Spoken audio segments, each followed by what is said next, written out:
Tanggal 14 Februari tahun 1945, seluruh negeri Galilea sibuk dalam pekerjaan sukacita menuai anggur. Para lelaki memanjat tangga-tangga yang tinggi, memetik buah-buah anggur dari pergola-pergola dan kebun-kebun anggur. Para perempuan, kepala mereka menyunggi keranjang-keranjang, menghantarkan buah-buah anggur yang keemasan dan kemerahan ke tempat di mana para pengirik buah anggur menunggu. Saling tukar nyanyian, ledakan tawaria, gurauan terdengar dari bukit ke bukit dan dari kebun ke kebun. Aroma anggur tercium di mana-mana. Lebah-lebah mendengung dan kelihatan seperti mabuk. Begitu cepat mereka terbang berkeliling dan menari-nari dari pucuk-pucuk anggur yang tersisa, yang masih syarat dengan buah-buah anggur, ke keranjang-keranjang dan tongtong di mana buah-buah anggur yang mereka cari menghilang dalam jus anggur yang kental. Anak-anak, dengan jus tergambar pada wajah-wajah mereka bagai dewa-dewa, berteriak-teriak bagai burung layang-layang, berlarian di atas rerumputan, di halaman-halaman dan di jalan-jalan. Yesus pergi ke sebuah kota yang tak jauh dari danau. Sebuah kota di dataran, kelihatan seperti sebuah palung sungai yang lebar di antara dua barisan pegunungan yang terpencil yang terhampar ke utara. Dataran itu diirigasi dengan baik sebab sebuah sungai, aku pikir Yordan, mengalirinya.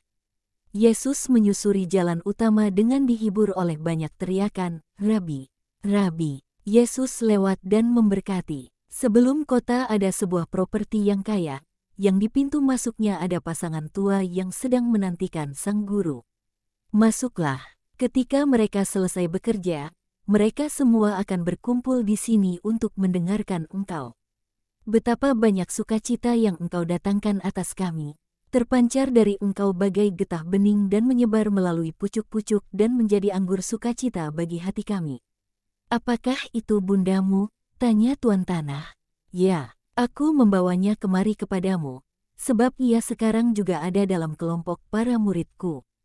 Yang paling akhir diterima, yang paling utama dalam kesetiaan. Ia adalah sang rasul. Ia mewartakan aku bahkan sebelum aku dilahirkan. Bunda, kemarilah. Suatu hari, pada masa-masa awal ketika aku menginjili, ibu ini tidak membuatku merindukanmu. Begitu baik dia terhadap putramu yang letih. Semoga Allah menganugerahimu rahmat-Nya, perempuan yang berbelas kasihan. Aku beroleh rahmat, sebab aku memiliki Mesias dan engkau. Marilah. Rumahku sejuk dan terang, tidak terlalu menyilaukan. Engkau akan dapat beristirahat. Pastilah, engkau letih. Satu-satunya keletihanku adalah kedengkian dunia. Tapi mengikutinya dan mendengarkannya, itu adalah kerinduanku sejak di awal masa kanak-kanakku.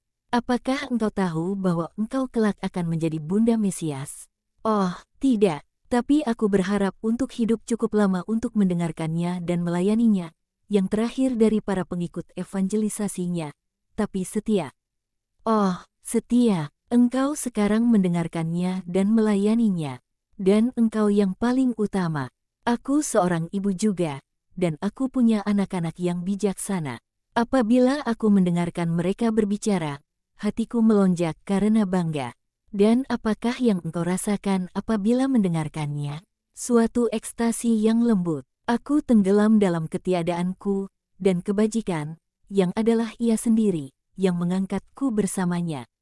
Aku lalu melihat dalam suatu tatapan bersahaja kebenaran abadi, dan Ia menjadi darah dan daging dari rohku. Terberkatilah hatimu, hati yang murni, dan itulah sebabnya mengapa ia dapat memahami sabda. Kami lebih sulit sebab kami penuh kesalahan. Aku ingin memberikan hatiku kepada semua orang untuk itu, supaya kasih dapat menerangi kalian untuk mengerti. Sebab, percayalah kepadaku, adalah kasih, dan aku sang bunda dan karenanya kasih itu wajar dalam diriku, adalah kasih yang membuat semua upaya mudah. Kedua perempuan melanjutkan pembicaraan, yang lebih tua dekat dengan Bunda Tuhanku yang senantiasa muda.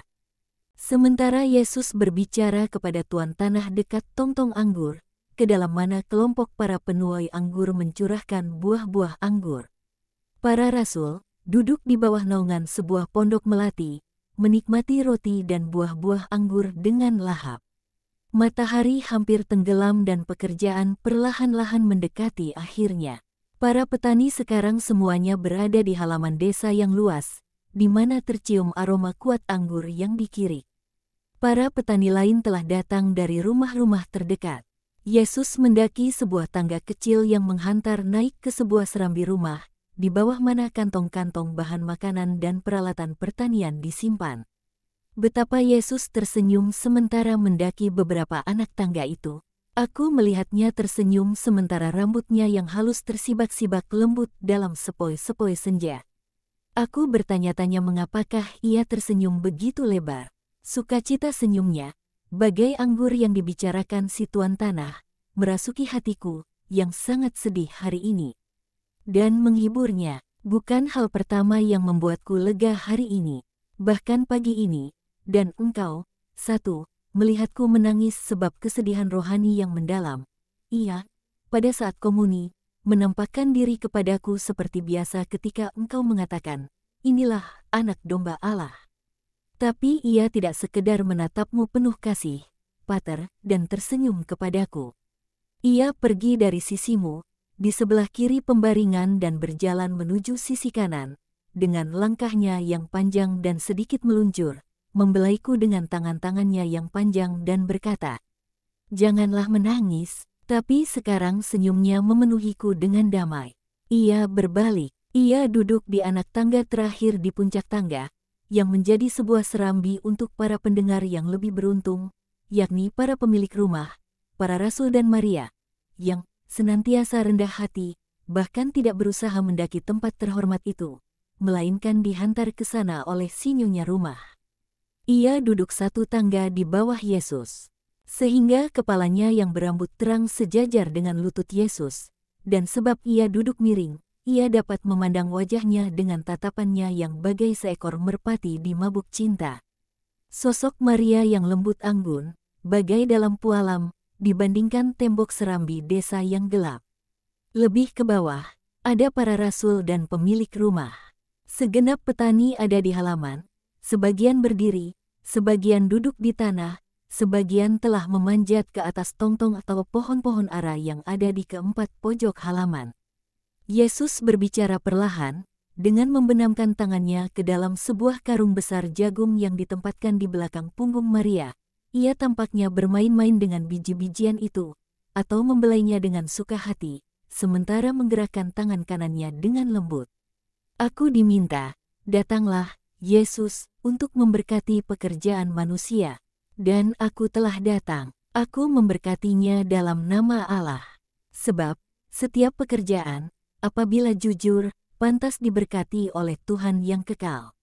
Tapi aku mengatakannya, syarat pertama agar manusia menerima berkat dari Allah adalah jujur dalam segala perbuatannya. Sekarang marilah kita pikirkan bersama bila mana dan bagaimana suatu perbuatan itu jujur. Perbuatan adalah jujur apabila pekerjaan dilakukan dengan memiliki Allah yang kekal hadir dalam jiwa orang. Dapatkah orang pernah berdosa jika dia mengatakan, Allah mengamatiku, mata Allah tertuju kepadaku dan ia tiada kehilangan barang detail terkecil sekalipun dari perbuatan-perbuatanku? Tidak, orang tidak dapat berdosa, sebab pemikiran akan Allah adalah suatu pemikiran yang baik dan menjauhkan manusia dari dosa lebih dari ancaman manusia apapun. Tapi haruskah orang hanya takut kepada Allah yang kekal? Tidak. Dengarkanlah, dikatakan kebda kalian, takutlah kepada Tuhan Allahmu. Dan para patriark dan para nabi gemetar ketika wajah Allah, atau seorang malaikat dari Allah, menampakkan diri kepada jiwa mereka yang benar. Sungguh, pada masa murka ilahi, penampakan adikodrati haruslah membuat hati gemetar. Siapakah gerangan yang, bahkan andai dia semurni seorang kanak-kanak, tidak gemetar di hadapan yang berkuasa? Di hadapan siapa yang kecemerlangan abadinya adalah para malaikat yang bersembah sujud, yang prostratio dalam haleluya surgawi. Allah meredakan dengan selubung belas kasihan kecemerlangan tak tertahankan seorang malaikat demi memungkinkan mata manusia melihatnya tanpa terbakar mata dan pikirannya. Jadi apakah yang harus ada demi melihat Allah?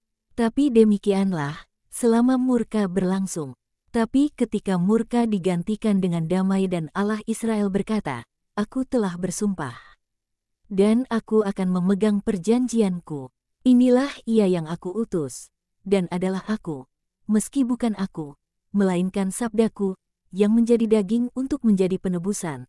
Maka kasih harus menggantikan takut, dan tiada suatu pun selain kasih yang harus diberikan kepada Allah yang kekal, dengan sukacita, sebab saat damai telah datang bagi dunia dan antara Allah dan manusia."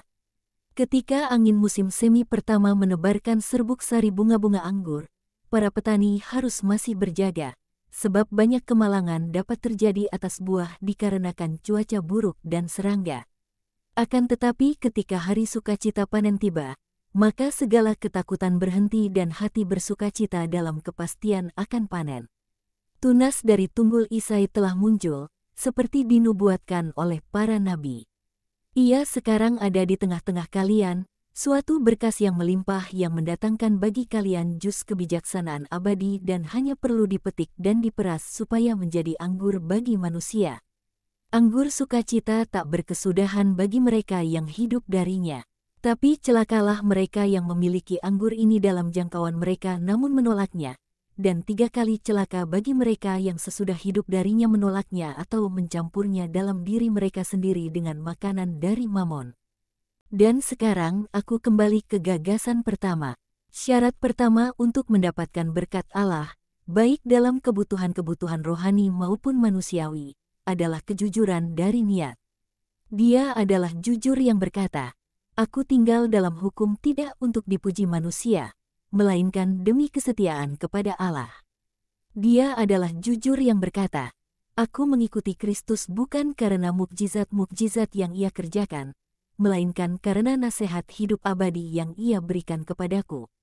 Dia adalah jujur yang berkata, "Aku bekerja tidak untuk pendapatan yang tamak, melainkan karena juga kerja telah ditetapkan oleh Allah sebagai sarana pengudusan sebab nilai-nilai pembentukan, pengendalian diri, ketekunan dan nilai-nilainya yang meninggikan. Aku bekerja agar dapat menolong sesamaku. Aku bekerja agar dapat membuat karya-karya Allah yang mengagumkan dikenal, ia yang dari sebutir biji yang sangat kecil menjadikan berkas biji-biji gandum, dari sebuah biji anggur menjadikan sebuah kebun anggur yang luas, dari sebuah biji buah menjadikan sebuah pohon. Dan aku, seorang manusia, ia jadikan asistennya dalam pekerjaan tak kunjung henti melestarikan biji-bijian, anggur-anggur dan kebun-kebun buah-buahan, pula memenuhi bumi dengan manusia. Ada orang-orang yang bekerja membanting tulang bagai binatang-binatang beban, tapi satu-satunya agama mereka adalah untuk menambah kekayaan mereka. Jika teman mereka yang kurang beruntung mati akibat kemiskinan dan kecapaian di samping mereka, jika anak-anak dari laki-laki malang itu mati kelaparan, apa pedulinya bagi si penimbun kekayaan yang tamak itu?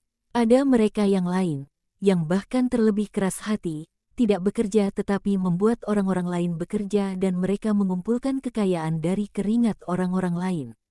Dan mereka yang lain menghambur-hamburkan apa yang mereka peras secara keji dari pekerjaan orang-orang lain.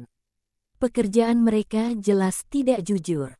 Dan jangan katakan, dan meski begitu Allah melindungi mereka. Tidak, Ia tidak melindungi mereka. Sekarang mereka menikmati saat kemenangan. Tapi mereka akan segera dihantam oleh kekerasan ilahi, yang, baik pada akhirnya maupun dalam kekekalan akan mengingatkan mereka akan perintah Allah. Aku adalah Tuhan Allahmu. Kasihilah aku lebih dari segala sesuatu dan kasihilah sesamamu manusia seperti dirimu sendiri. Oh, andai kata-kata itu menggema abadi, kata-kata itu akan lebih mengerikan dari halilintar Sinai.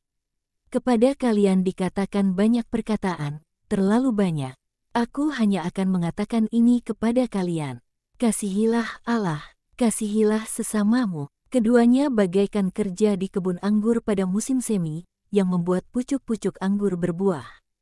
Kasih kepada Allah dan kasih kepada sesama adalah bagaikan garu yang membersihkan tanah dari tumbuh-tumbuhan yang merugikan, cinta diri dan hasrat jahat, bagaikan cangkul yang menggali sebuah parit sekeliling tunas untuk mengisolirnya dari tumbuhan parasit yang berbahaya dan untuk memberinya makan dengan air irigasi yang sejuk, bagaikan gunting yang memangkas apa yang tak berguna dan membatasi kekuatan.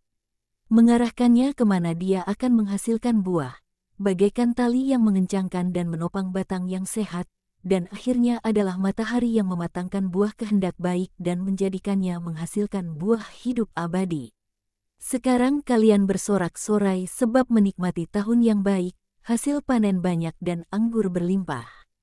Tapi dengan sungguh-sungguh aku katakan kepada kalian bahwa sukacita kalian ini bahkan tidak sebesar sebutir biji pasir yang sangat kecil dibandingkan dengan sorak-sorai tak terperi yang akan menjadi milik kalian ketika Bapa yang kekal akan mengatakan kepada kalian, "Marilah, pucuk-pucukku yang menghasilkan buah, yang berpokok pada pohon anggur sejati. Kalian telah membantu dalam segala macam pekerjaan, juga dalam pekerjaan-pekerjaan yang menyakitkan, demi menghasilkan buah-buah yang melimpah, dan kalian sekarang datang kepadaku, berlimpah dengan jus manis kasih kepadaku dan kepada sesamamu. Berbungalah dalam kebun-kebunku untuk selama-lamanya. Tujukan hidup kalian pada kebahagiaan abadi itu. Kejarlah kebaikan itu dengan setia. Dengan ucapan syukur berkatilah Bapa yang kekal yang membantu kalian dalam mencapainya. Berkatilah Ia atas karunia sabdanya, berkatilah Ia atas berkat panen yang baik. Kasihilah Allah dengan ucapan syukur dan janganlah takut. Allah memberikan 100 kali lipat kepada mereka yang mengasihinya." Yesus hendak selesai, tetapi mereka semua berteriak, "Berkatilah kami, berkatilah kami, berkat-Mu atas kami." Yesus berdiri, Ia merentangkan kedua tangannya dan dalam suara yang menggelegar Ia berkata, "Kiranya Allah memberkatimu dan memeliharamu, kiranya wajahnya bersinar atasmu dan berbelas kasihan kepadamu. Kiranya Allah menyingkapkan wajahnya kepadamu dan mendatangkan damai atasmu. Nama Tuhan ada dalam hatimu, dalam rumah-rumahmu dan dalam ladang-ladangmu." Khalayak kecil yang berkumpul itu memekikkan seruan sukacita dan sorak-sorai bagi Mesias. Lalu mereka menjadi tenang dan membuka jalan untuk membiarkan lewat seorang ibu yang membopong seorang anak yang lumpuh, seorang anak laki-laki berusia sekitar 10 tahun. Di kaki tangga, dia mengulurkan anak itu, seolah dia mempersembahkannya kepada Yesus. "Dia adalah salah seorang pelayanku. Anaknya tahun lalu jatuh dari serambi dan punggungnya patah. Anak itu akan terbaring pada punggungnya sepanjang hidupnya, jelas Tuan Tanah. Dia telah berharap padamu sepanjang bulan-bulan ini, tambah nyonya rumah. Suruhlah dia datang kepadaku." Tetapi perempuan malang itu begitu gembira, hingga dia nyaris lumpuh. Sekujur tubuhnya gemetaran, dalam gaun panjangnya dia berjalan mendaki anak-anak tangga yang tinggi dengan anaknya dalam bopongannya. Maria, penuh kasih, berdiri dan turun ke bawah menyongsongnya. "Mari, jangan takut, putraku mengasihimu, berikan anakmu kepadaku, akan lebih mudah bagimu untuk mendaki. Mari, putriku, aku juga seorang ibu." Dan ia mengambil anak itu, tersenyum lembut kepadanya, dan lalu naik dengan beban malang dalam bopongannya. Ibu anak itu mengikutinya sambil menangis. Maria sekarang ada di hadapan Yesus. Ia berlutut dan berkata, "Nak, demi ibu ini, tak ada yang lain." Yesus bahkan tidak mengajukan pertanyaan lazim, "Apakah yang engkau ingin aku perbuat bagimu? Percayakah kau bahwa aku dapat melakukannya?" Tidak. Hari ini ia tersenyum dan mengatakan, "Perempuan, datanglah kemari." Perempuan itu pergi ke samping Maria. Yesus menumpangkan tangannya ke atas kepala perempuan itu dan hanya mengatakan, "Berbahagialah." Dan ia belum selesai mengucapkan kata-katanya, ketika anak itu, yang sejauh ini terbaring berat dalam bopongan Maria, dengan kaki-kakinya yang menggelantung, sekonyong-konyong duduk dan dengan suatu seruan sukacita, "Mama," dia berlari untuk berlindung dalam pelukan ibunya. Teriakan hosana tampak menembusi langit yang sekarang sepenuhnya merah saat matahari terbenam. Perempuan itu mendekapkan putranya ke dadanya, tak tahu harus berkata apa dan dia bertanya, "Apakah yang harus aku perbuat guna mengatakan kepadamu bahwa aku sangat bahagia?"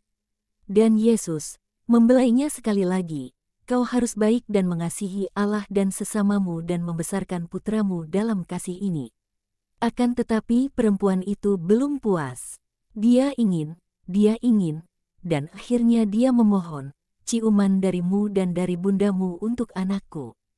Yesus membungkuk dan menciumnya dan Maria melakukan hal yang sama. Dan sementara perempuan itu pergi dengan gembira, dikelilingi oleh teman-teman yang bersorak-sorai, Yesus menjelaskan kepada tuan tanah, tak ada lagi yang dibutuhkan. Dia ada dalam pelukan bundaku. Bahkan tanpa sepatah kata pun aku akan menyembuhkannya, sebab ia bahagia apabila ia dapat melegakan penderitaan dan aku ingin membuatnya bahagia. Dan Yesus dan Maria saling bertukar tatapan mata itu yang hanya dia yang telah melihatnya bisa mengerti, tatapan mata yang begitu dalam penuh arti.